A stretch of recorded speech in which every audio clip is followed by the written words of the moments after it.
Intéressons-nous au sort que la justice locale réserve à certains de nos compatriotes à l'étranger, grâce à Olivier Cadic, sénateur des Français de l'étranger, qui se bat pour eux et nous informera désormais chaque mois de l'avenir de chacun.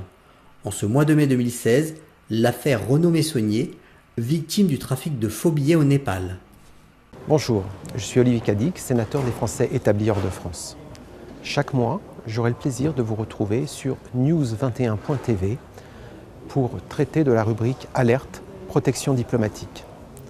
Chacun connaît la protection consulaire, qui est un service administratif pour les personnes incarcérées.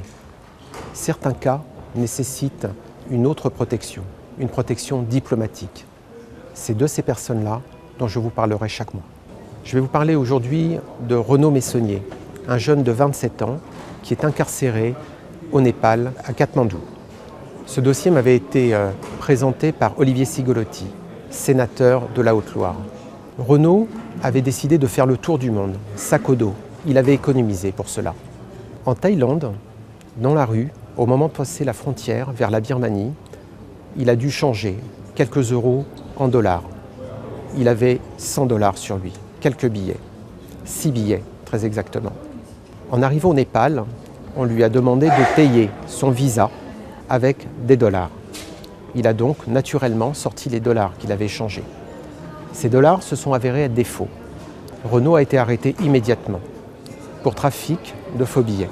Personne n'avait alerté Renaud sur la possibilité effectivement de changer dans la rue, de faire attention aux risques qu'il prenait. J'ai rencontré Renaud à Katmandou dans sa prison avec l'ambassadrice de France au Népal. J'ai rencontré l'ambassadrice du Népal à Paris. Toutes ont reconnu que Renaud était une victime, non pas un trafiquant de faux billets. C'est à ce moment que doit intervenir la protection diplomatique.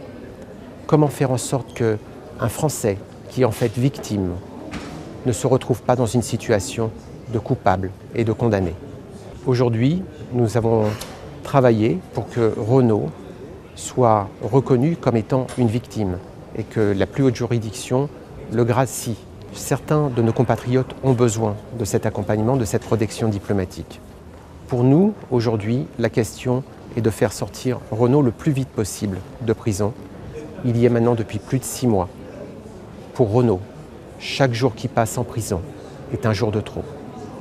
En ce 25 mai, nous attendons avec espoir une grâce présidentielle qui interviendra peut-être.